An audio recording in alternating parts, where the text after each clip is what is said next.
This is what day 21 looks like.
Hey, welcome back. Hope you like that intro. I figured I'd do something fun since it is day 21 of the 21-day challenge. We have completed 21 days of the ketogenic diet. Wasn't much for me. It seemed pretty easy, but it's kind of like riding a bicycle. Once you've done keto before and you go back to doing keto, it's kind of like you know the boundaries, you kind of know what to expect, that kind of thing. So I think the biggest change I felt this time was I tried to go harder in the gym and I just didn't have it in me. And maybe it's just because I stopped doing keto for so long, or maybe my gym, workouts weren't as good as I thought they were because I was still eating carbs and that kind of stuff. No matter how you look at it, you're going to sacrifice something in order to lose weight. So you're going to lose a little bit of strength. You should gain endurance, but at the same time, if you're an endurance runner or you do high endurance stuff, you may see that you have actually went down a little bit. But again, this is just, we're trying to burn fat off our body. So even if you are at like 12-14% body fat and you're just trying to get to single digits, keto is going to help you do that. Or if you're 40% body fat, you're definitely going to benefit from it too. Because again, we're burning fat. We're not just losing weight. I know a lot of people don't understand that factor, but when you're losing weight, you could be losing water weight, you could be losing muscle weight. I mean, you could be losing weight in so many different ways, but what we specifically want to lose is fat. And that's what keto is going to help us do, because our bodies become fat burning machines. And why would you not want that? Keto is the only way to go. I don't care what Jillian Michaels has to say, but keto is the way to go.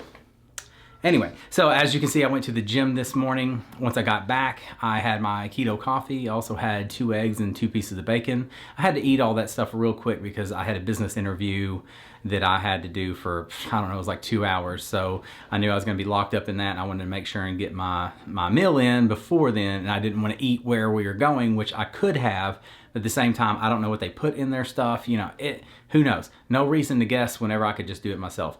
I did kind of feel like crap for like 10 minutes because I ate super quick, and I'm not used to eating so quickly once I get back home from the gym, but hey, it is what it is. You live and learn, right? For lunch, I had 15 slices of pepperoni, a handful of almonds, which is about 28 almonds, 1 ounce of almonds, however you want to look at it, and a piece of Gouda cheese and a piece of cheddar cheese. And that's all we had for lunch. I wasn't real hungry, so that's what I had. Had a good mind to just make something that I've never made before. I came up with this out of nowhere, and I called it chicken bacon ranch pies. I don't know another name for them. I did not get this recipe from anybody. I just kind of thought it up today while I was working. And basically all I did was boiled 8 ounces of chicken. I shredded it up. I also cooked 2 pieces of bacon and chopped that up pretty fine too. I mixed the chicken and the bacon together. And then I mixed a half a package of that ranch seasoning, and then salt and pepper to taste.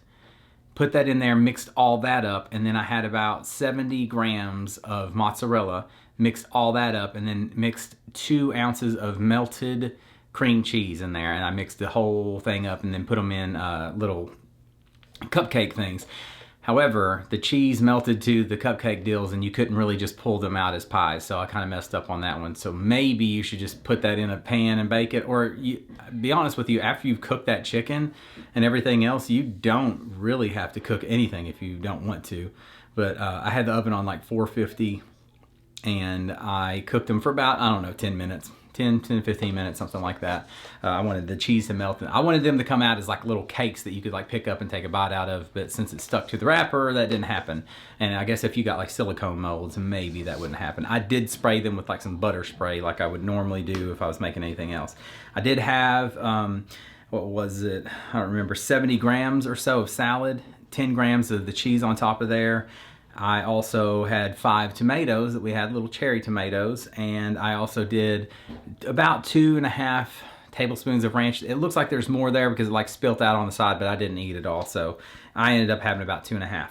After looking at my macros, I think my protein was at, I think it was like 78 or something like that. So I went ahead and had a keto feed drink with just water. I did not add fats to it. And the reason I did not add fats to it is because my fats were already where we needed to be. I just wanted to up my protein a little bit because again, we're trying to do that macro restriction. After tomorrow, I don't know if I'll be so hardcore about being under that, you know, macro restriction. It's working fine. The problem is though, for me to get the amount of protein I want in my diet, 2,000 calories is hard to stay under. Like I need to be more around like 2,300. I'm just doing this to see if it makes any difference at all. We'll find out tomorrow morning for sure. But let's look at our macros. We had 98 grams of protein today, 30 carbohydrates, and we had 173 grams of fat. So we're within our macro restrictions. But again, 30 carbs is a little bit high on the carb chain. If you want to subtract fiber, I think I would have ended up at 22. But again, don't do those net carb things just don't do the net carb things. I'm not going to give you the advice to don't subtract fiber. Just don't do it. That way you're holding yourself accountable. And I get it. If you like go over one day and you're like, hey, I'm trying to get 30, and you go over to like, let's say you got 40 and then you had like 10 grams of fiber. Maybe in that situation it's okay. But again, you ate those carbs and it's going to matter. I mean, it's basically like if you could keep your carbs down to 10 grams a day, you're going to lose more weight at that than if you are eating 30 grams per day. Does that make sense? So basically the more carbs you eat, the less weight you're going to lose. Is it going to knock you out of ketosis? Probably not. I mean, if you have like, 80 grams of carbs and like maybe you only had 100 grams of fat for the day, that might be a problem. But again, just make sure your ratios are pretty good, and we'll talk about that right now. So it was 6% on the carbohydrates, the fat was 73%, and the protein was 19%. So if you can keep those macros, let's say the 70-20 split, which is 70% fat, 20% protein, and 10% carbohydrates. As you can see, I don't think we ever got close to 10%. Maybe we had 8% one day. I don't think so though. But either way, as you can see, our percentages are good too. Even though my carbohydrates are up there at 30, the percentages, if you look at the percentages, that's still an okay keto diet. You know, some people believe in 80 to 90% fat instead, but those are more medical diets. Those are more for like medical reasons, just so you know. So the 70-20-10 split is like, that's like the standard of keto. I'll just say that, standard of keto.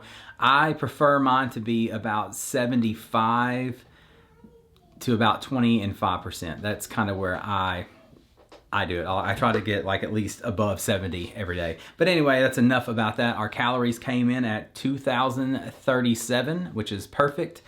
Our macro restriction, we nailed it today. I think we've been doing pretty good with it. I actually felt like I needed to eat more today to even catch up, because I could have easily not even had dinner today, because my hunger pains are gone. I don't feel hungry anymore. My sinuses are way better. I'm already feeling better. I don't really sleep anyway, so I'm not even going to include the sleeping deal with this whole situation.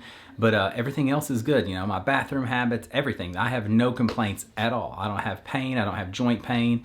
Again, you know, keto is going to help with so many different things. Tomorrow I'll talk in depth about keto. I may just read the email and maybe even post it that I send to people for free.